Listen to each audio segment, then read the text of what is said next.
ಅಧಿದೇವತೆಯಾದ ಶ್ರೀಕೃಷ್ಣನನ್ನು ಪ್ರಾರ್ಥಿಸಿ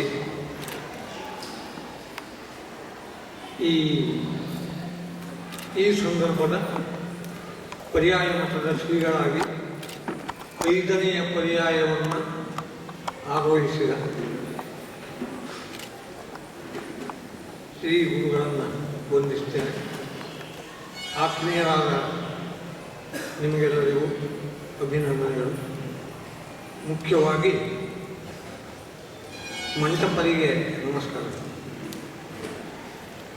ಯಾಕೆಂದರೆ ಇಲ್ಲಿ ಉದ್ಘಾಟನೆ ನಾನು ದೀಪ ಹಚ್ಚಿದ್ದು ವಿಶೇಷ ಅಲ್ಲ. ಯಾಕೆಂದರೆ ದೀಪ ಹಚ್ಚುವಲ್ಲಿ ನಾನು ದೀಪದ ದೀವಿಗೆ ಆ ಗುಡ್ಡವನ್ನು ತಂದವನು ನಾನು. ಆ ನಂತರ ಅದಕ್ಕೆ ಬೇಕಾದಂಥ ಬತ್ತಿಯ ಎಣ್ಣೆಯನ್ನು ಅನ್ನೋದಲ್ಲ,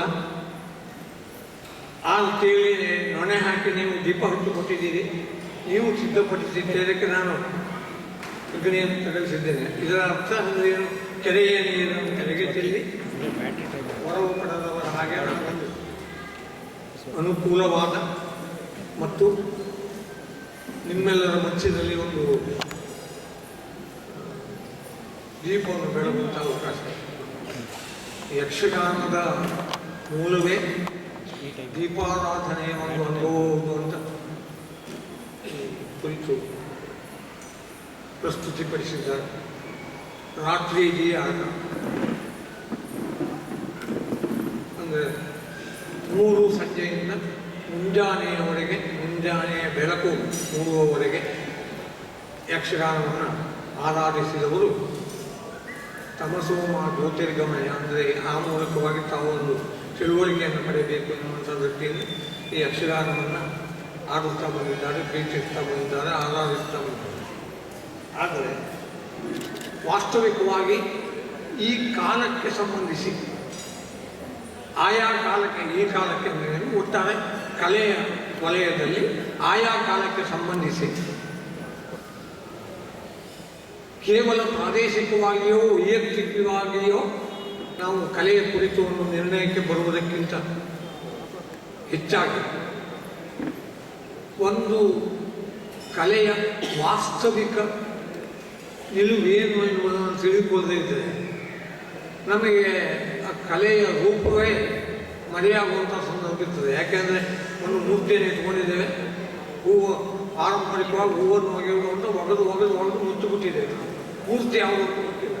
ಈ ಪರಿಸ್ಥಿತಿ ಅದೇ ಇರುವಾಗ ಏನು ಮಾಡಬೇಕಾಗ್ತದೆ? ಕಲೆಯ ಬಗ್ಗೆ ಆರಾಧಕ ಭಾವ ಇದ್ದರೂ, ಪ್ರಾದೇಶಿಕ ಅಭಿಮಾನ ಇದ್ದರೂ, ಪರಂಪರೆಯ ಕುರಿತು ಗೌರವ ಇದ್ದರೂ ಆ ಒಬ್ಬ ವ್ಯಕ್ತಿ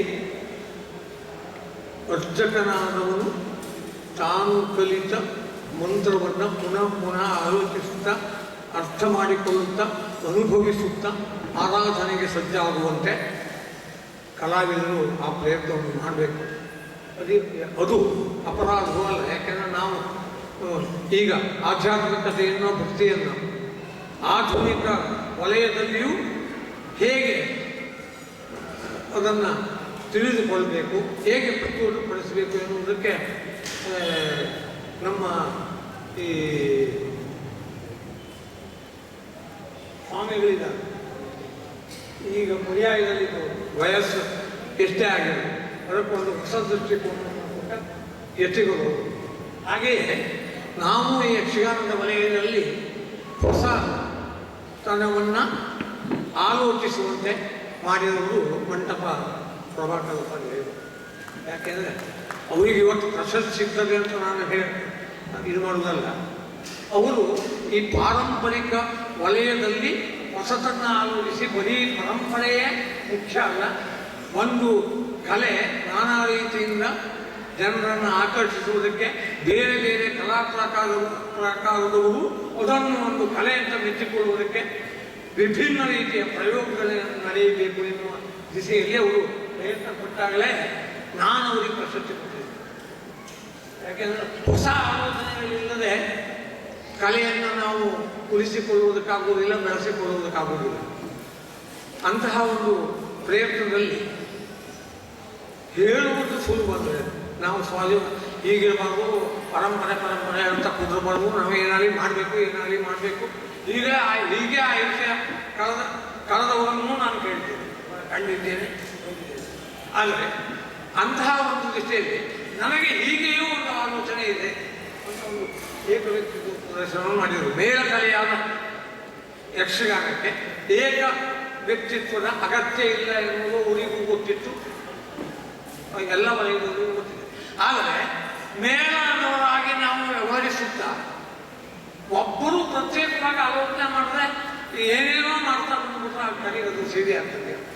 ಆಗ ಏನಾಗ್ತದೆ, ವಿಭಿನ್ನವಾಗಿ ಒಂದು ಒಳ್ಳೆಯ ಒಟ್ಟು ಕುಟುಂಬ, ಆ ಕುಟುಂಬದಲ್ಲಿ ಕುಟುಂಬದ ಕೌಟುಂಬಿಕ ಪಾರಂಪರ್ಯ ಎನ್ನುವುದು ಇದ್ದೇ ಇರ್ತದೆ.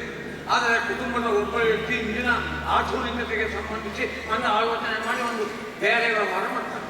ಹಾಗೆ ಮಂಟಪದ ಅಂತಹ ಒಂದು ಏಕವ್ಯಕ್ತಿ ಪ್ರದರ್ಶನದ ಮೂಲಕವಾಗಿ ಬೇರೆ ಬೇರೆ ರೀತಿಯಿಂದ ಯಕ್ಷಗಾನದ ಮುಖವನ್ನು ನೋಡಬೇಕು. ಯಾಕೆಂದರೆ ಆನೆಯನ್ನು ಕಂಡ ಕುರುಡರ ಹಾಗೆ ಕಂಬ, ಮೊರ ಹೀಗೆಲ್ಲ ಒಂದು ಸಂದರ್ಭ ಬಂದರೆ ಒಂದು ಚಿಂತನೆಗೆ ಅವಕಾಶ ಆಗ್ತದೆ. ಏಕವ್ಯಕ್ತಿ ಪ್ರದರ್ಶನವೇ ಯಕ್ಷಗಾನದ ಮೂಲ, ಅದೇ ಆಗಬೇಕು.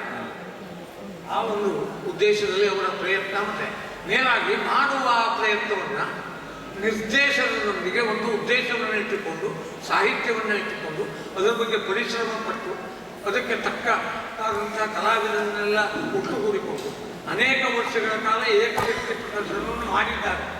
ಆಡುವುದು ಬೇರೆ, ಮಾಡುವುದು ಬೇರೆ. ಹೀಗೆ ಆಗಬೇಕು, ಹಾಗಾಗಬೇಕು ಎನ್ನುವುದು ತೀರಾ ಸ್ವಲ್ಪ. ಅಲ್ಲ, ಹೀಗೆಯೇ ಇದನ್ನು ನಾನು ಹೀಗೆ ಮಾಡಿದೆ, ನಿಮಗೇನು ಅನಿಸ್ತದೆ? ಒಂದಲ್ಲ 10 ಸಲ. ಈಗ ಯಾಕೆಂದರೆ ಸತ್ಯವಾದ ವಿಷಯವನ್ನು ಗಂಟಾಗೋಪವಾಗಿ ಹೇಳುತ್ತೇನೆ, 3 ಸಲ ಹೇಳುತ್ತೇನೆ, ಬೇಡ 10 ಸಲ ಅಲ್ಲ 100 ಸಲ ಹೇಳುತ್ತೇನೆ ಎನ್ನುವಂಥ ಒಬ್ಬ ಆ ಗಟ್ಟಿ ಧ್ವನಿಗಳು ಬಂದಾಗ ಮಾತ್ರ ಕಲೆ ವಿಶಿಷ್ಟವಾದ ತನ್ನತನವನ್ನು ಉಳಿಸಿಕೊಂಡು ಸಕಾಲಿಕವಾದ ಸ್ಪಂದನಕ್ಕೆ ಬೇಕಾದ ರೀತಿಯಲ್ಲಿ ಸಾತ್ವಿಕ ತೇಜಸ್ಸಿನಿಂದ ಕೂಡಿ ಬೆಳಗುತ್ತದೆ ಎನ್ನುವುದು ನನಗೆ ಇದು ನನ್ನ ಅನುಭವವೂ ಆದ ಕಾರಣ. ಇಂತಹ ಒಂದು ಸಂದರ್ಭದಲ್ಲಿ ನನಗೆ ಇಲ್ಲಿ ಉದ್ಘಾಟನೆಯ ಅವಕಾಶ ಸಿಕ್ಕಿತು. ಮಂಟಪವನ್ನು ನಾನು ಮೆಚ್ಚಿದ್ದೆ ಮನಸ್ಸಿನಲ್ಲಿ. ನೀವು ಮೆಚ್ಚಿದ್ದೀರಿ ಎನ್ನುವುದು ಮುಖ್ಯ ವಿಷಯ ಅಲ್ಲ. ಯಾಕೆಂದರೆ ಮೆಚ್ಚಲ್ ಕೊಡುವಂಥ ವ್ಯಕ್ತಿಗಳನ್ನು ನಾವು ಮೆಚ್ಚಿದ್ದೇವೆ ಎನ್ನುವುದು ಅವರ ಶ್ರೇಷ್ಠತೆಗಾಗಲ್ಲ, ನಮ್ಮ ತಿಳುವಳಿಕೆ ತಕ್ಕಮಟ್ಟಿಗೆ ಅದು ಸರಿ ಇದೆ ಅಂತ ಹೇಳ್ಬೋದು. ಆ ದೃಷ್ಟಿಯಿಂದ ಇಂತಹ ಒಂದು ಕಾರ್ಯಕ್ರಮವನ್ನು ಕಲಾರಂಗದವರು ಮಾಡ್ತಾ ಬಂದಿದ್ದಾರೆ. ಕಲಾರಂಗದವರು ಹಾಗೆ ಪರಂಪರೆಯನ್ನು ಉಳಿಸಬೇಕು ಎನ್ನುವ ಯಕ್ಷಗಾನ ಕಲೆಯಲ್ಲಿ ಇರುವಂತಹ ಅಂಶಗಳು ಆಕಸ್ಮಿಕವಾಗಿ ಆಧುನಿಕ ಆಡಂಬರದಲ್ಲಿ ಮರೆಯಾಗಿ ಹೋಗದಿರಲಿ ಎನ್ನುವ ಕಾರಣಕ್ಕಾಗಿ ಪರಂಪರೆಯ ವೇಷಭೂಷಣಗಳ ಪ್ರತಿಯೊಂದು ಹಳೆಯ ಅಂಶವನ್ನು ತಿಳಿದುಕೊಳ್ಳುತ್ತಾ ಹೊಸ ಆಲೋಚನೆಗೆ ಅವಕಾಶ ಮಾಡಿಕೊಡುತ್ತಾ ತಾಳಮದ್ದಲೆ, ಯಕ್ಷಗಾನ ತಾಳಮದ್ದಲೆ, ಆಟ, ಬಣ್ಣಗಾರಿಕೆ, ವೇಷಭೂಷಣ ಪ್ರತಿಯೊಂದು ವಿಷಯದ ಕುರಿತಾಗಿ ಕಲಾರಂಗದವರು ಪ್ರಯತ್ನವನ್ನು ಪಡ್ತಾ ಇದ್ದಾರೆ. ಮತ್ತೆ ಇನ್ನೊಂದು ದೃಷ್ಟಿಯಿಂದ ವಿಚಾರ ಮಾಡಿದರೆ ನಮ್ಮಲ್ಲಿ ಯಕ್ಷಗಾನದಲ್ಲಿ ನಾವು ಮೊದಲು ಆಟಕ್ಕೆ ಒಂದು 50 ವರ್ಷಗಳಿಂದ ನಾವು ಆಟಕ್ಕೆ ಬಳಸ್ತಾ ಇದ್ದದ್ದು ಒಂದು ಅಡಿಕೆ ಅಥವಾ ಸೋಗೆ ಅಥವಾ ಮೊದಲ ಚಪ್ರ.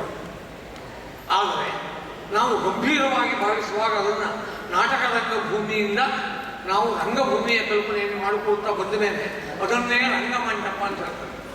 ರಂಗಮಂಟಪದಲ್ಲಿಯೇ ಈಗ ಮಂಟಪ ಶಬ್ದ ಇದೆ. ಆ ದೃಷ್ಟಿಯಿಂದ ಈ ಬಗ್ಗೆ ನಾನು ಹೆಚ್ಚಿಗೆ ಹೇಳಿದೆ. ನಮ್ಮ ರಂಗಮಂಟಪವೂ ಹೇಳಿಬೇಕು. ಮಂಟಪದ ಆಲೋಚನೆಗಳು ಸೃಷ್ಟಿಯಾಗಿ ಬಂದು ಯಕ್ಷಗಾನ ರಂಗಕ್ಕೊಂದು ಹೊಸ ಬೆಳಕಾಗಬೇಕು ಅಂತ ಹಾರೈಸಿ ನಾನು